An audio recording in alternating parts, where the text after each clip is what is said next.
প্রিয় দিনী ভাই এবং বোনেরা, আজকে আমরা জানবো 2025 সালের সদকাতুল ফিতর বা জাকাতুল ফিতর অথবা ফেতরা, এটা সর্বনিম্ন কত টাকা, সর্বোচ্চ কত টাকা, কে কত টাকা করে এই সদকাতুল ফিতর আদায় করবেন, সদকাতুল ফিতর কার উপর ওয়াজিব, কতটুকু সম্পদ থাকলে সে সদকাতুল ফিতর দিবে বা জাকাতুল ফিতর দিবে, এবং এটা কাকে কাকে দিবে, কোন সময় দিবে, এবং এটার সময়সীমা কখন বা কোন সময় দিলে আপনি গুনাহগার হবেন, টাকাটাও আপনার যাবে, আপনি গুনাহগারও হবেন।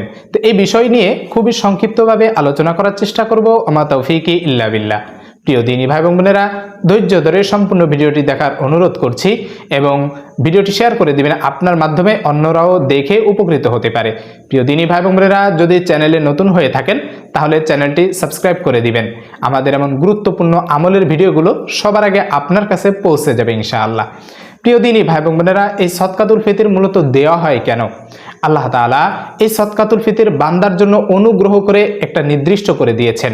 কারণ রমজান মাসে যখন আমরা রোজা রাখি, আমরা অন্যান্য ইবাদত বন্দেগী করি, এই ইবাদত বন্দেগীতে রোজা রাখার ক্ষেত্রে বা বিভিন্ন কারণে আমাদের ভুল ত্রুটি হয়ে থাকে। এই ভুল ত্রুটিগুলো থেকে আল্লাহ তাআলা আমাদেরকে মুক্ত করতে, পবিত্র করতে এই সদকাতুল ফিতরের ব্যবস্থা করে দিয়েছেন। আল্লাহ তাআলা বলেন, ও আমার বান্দারা শুনে রাখো, তোমরা যদি সঠিকভাবে এই জাকাতুল ফিতর বা সদকাতুল ফিতর আদায় করো, আমি আল্লাহ তোমাদের এই রমজানের রোজা রাখা অবস্থায় যে ভুল ত্রুটিগুলো হয়েছে আমি তোমাদেরকে ক্ষমা করে দিব। প্রিয় দিনী ভাই এবং বোনেরা, এ কারণেই আল্লাহ তাআলা আমাদের উপর অনুগ্রহ করেছেন। এটা আমাদের জন্য 1 নম্বর ফায়দা। 2 নম্বর ফায়দা হচ্ছে যে আল্লাহ তাআলা চান ঈদের দিন ধনী এবং গরিবের ভিতরে কোনো বৈষম্য থাকবে না, সকলে আনন্দ করবে, আনন্দ উদযাপন করবে, ঈদ উপভোগ করবে। আর এই কারণেই আমাদের উপরে যাদের এই সদকাতুল ফিতর বা জাকাতুল ফিতর ওয়াজিব হয়েছে, আমরা যে সমস্ত গরিব রয়েছে তাদেরকে আমরা যখন এই জাকাতুল ফিতর আদায় করব, তাদেরকে দিব, তখন তারা তাদের সন্তানাদি পরিবার নিয়ে একটু ভালো খাবার কিনে খেতে পারবে, ঈদের দিন ঈদ উদযাপন করতে পারবে, পরিবারের ছোট ছোট বাচ্চা সন্তানদেরকে জামা কাপড় কিনে দিতে পারবে, যাতে করে তারাও ঈদের আনন্দ উপভোগ করতে পারে। আর এই সুন্দর সিস্টেমটা আল্লাহ তাআলা আমাদের জন্য তৈরি করে দিয়েছেন যে আমরা অনেকেই যারা অর্থশালী রয়েছি, বিত্তবান রয়েছি, আমাদের উচিত এই সদকাতুল ফিতর আদায় করা। তাহলে এই 2025 সালে সদকাতুল ফিতর কত টাকা আপনি দিবেন এবং কার উপরে সদকাতুল ফিতর ওয়াজিব? যে ব্যক্তির এই ঈদ উল ফিতরের দিনে সকালবেলা সুবে সাদেকের সময়ও যদি এত টাকা তার কাছে থাকে যে সুন্দরভাবে খেয়ে পরে বাঁচার জন্য যে পরিমাণ টাকা এগুলো রয়েছে এবং এর অতিরিক্ত টাকা রয়েছে, মোট কথা যার উপরে জাকাত দেওয়া ফরজ তার উপরেই সদকাতুল ফিতর আদায় করা ওয়াজিব হয়ে যাবে। তা আমার আপনার উপরে যদি এই সদকাতুল ফিতর ওয়াজিব হয়ে যায়, আমরা অবশ্যই দিব। এখন অনেকেই আছে যে কারো কম টাকা রয়েছে, কম সম্পদ রয়েছে, কারো অনেক বেশি সম্পদ রয়েছে, তাহলে সকলেই কি সর্বনিম্ন যে টাকা নির্ধারণ করা হয়েছে সেটা দিতে পারবে, নাকি সর্বোচ্চ যেটা সেটা দিতে হবে? কোনটা দিতে হবে? মূল কথা হচ্ছে যারা একটু স্বাবলম্বী কম তাদের ক্ষেত্রে বলা হয়েছে যে সর্বনিম্ন যেটা ধরা হয়েছে সেটা দিবে।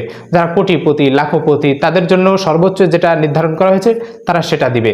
এখন যদি ধনীরা সর্বনিম্ন দেয়, গরিবরাও সর্বনিম্ন দেয়, তাহলে সেই ক্ষেত্রে সেটা সঠিকভাবে আদায় হলো না। এজন্য আমাদের উচিত যে আমাদের নিজেদের অবস্থান থেকে আমরা যেমন ধন সম্পদের মালিক হয়েছি, সেই অনুযায়ী আমরা গরিবদেরকে সদকাতুল ফিতর দেওয়ার চেষ্টা করব। প্রিয় দিনী ভাই বোনেরা, 2025 সালের ইসলামিক ফাউন্ডেশনের অনুযায়ী যদি কোনো ব্যক্তি গম ধারা দিয়ে থাকে, তাহলে সেই ক্ষেত্রে সর্বনিম্ন তার হবে হচ্ছে 110 টাকা।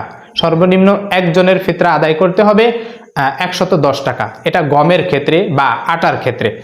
যদি জব ধারা কেউ সদকাতুল ফিতর আদায় করতে চায়, তাহলে সেই ক্ষেত্রে সর্বনিম্ন 400 টাকা জনপ্রতি হবে, মাথা পিছু হবে।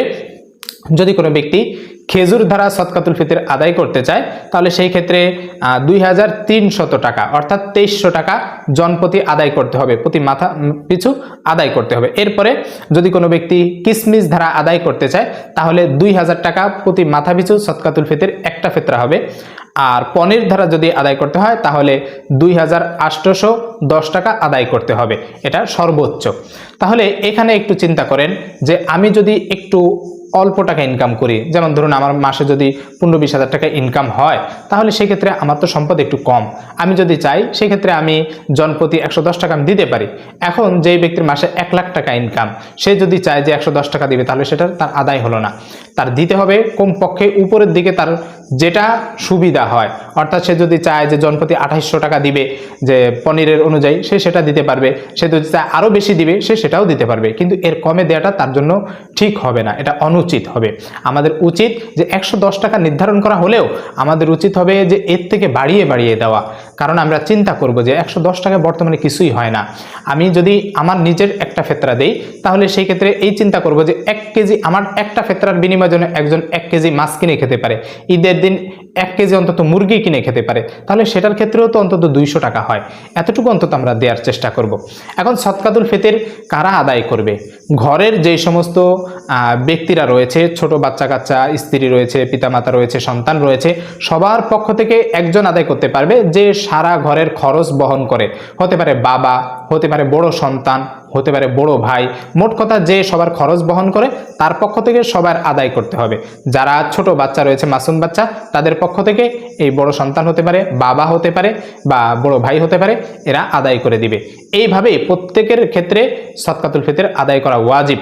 তো আমরা এই সদকাতুল ফিতর কোথায় দিতে পারি? যে সমস্ত ব্যক্তিরা জাকাত গ্রহণ করার উপযুক্ত রয়েছে, যারা অসহায় গরিব, সেই সমস্ত গরিব অসহায়দেরকে আপনি দিতে পারেন। বিশেষ করে লিল্লা বোর্ডিং যে ফান্ডগুলো রয়েছে, এতিম গরিব অসহায় মাদ্রাসার ছাত্ররা রয়েছে, সেখানে আপনি খোঁজ নিয়ে যাচাই বাছাই করে সেখানেও দিতে পারেন। তো এইভাবে সদকাতুল ফিতর আদায় করতে হবে। এখন প্রশ্ন একটা থেকে যায় যে সদকাতুল ফিতর আমরা কখন আদায় করব? এই সদকাতুল ফিতর এটা হচ্ছে দেওয়ার নিয়ম শাওয়াল মাসের চাঁদ দেখা থেকে সকালে যখন ঈদের নামাজ পড়তে যাবেন, ঈদের নামাজের আগেই এটা পরিশোধ করতে হবে। এখন অনেকেই দেখা যায় ঈদের নামাজ পড়ে এসে এরপরে সদকাতুল ফিতর বা ফিতরা দিয়ে থাকে। এটার জন্য আপনার ওয়াজিব ভঙ্গ করার জন্য গুনাহ হবে, আপনার টাকাটাও যাবে। এটা আপনি যখন দিবেন এটা সাধারণ দান বলে বিবেচিত হবে, সদকাতুল ফিতর আর আদায় হবে না, তখন আপনার গুনাহ হবে, টাকাটাও আপনার যাবে। এজন্য উচিত হচ্ছে ঈদের নামাজের আগেই আপনার পরিশোধ করতে হবে। আপনি চাইলে শাওয়াল মাসের চাঁদ দেখার 2-1 দিন আগেও চাইলে দিয়ে দিতে পারেন, এতে অসুবিধা নেই। তবে উত্তম সময় হচ্ছে শাওয়াল মাসের চাঁদ দেখা থেকে নিয়ে, চাঁদ ওঠা থেকে নিয়ে ঈদের নামাজ শুরু হওয়ার আগেই এই সদকাতুল ফিতর আদায় করা।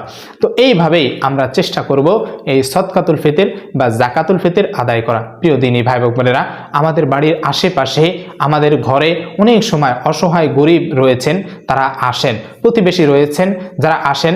তো এই সমস্ত প্রতিবেশী যারা রয়েছে, আমাদের উচিত হবে যে এই সমস্ত ব্যক্তিদেরকে খুঁজে খুঁজে বের করে তাদের বাড়িতে গিয়ে সদকাতুল ফিতরটা পৌঁছে দেওয়া, জাকাতের টাকাটা পৌঁছে দেওয়া, এই ফিতরার টাকাটা পৌঁছে দেওয়া, যাতে করে তারা এগুলো দিয়ে অন্তত ঈদের আগেই একটু সেমাই, একটু চিনি বা পরিবারের জন্য একটু জামা কাপড় এগুলো কিনতে পারে।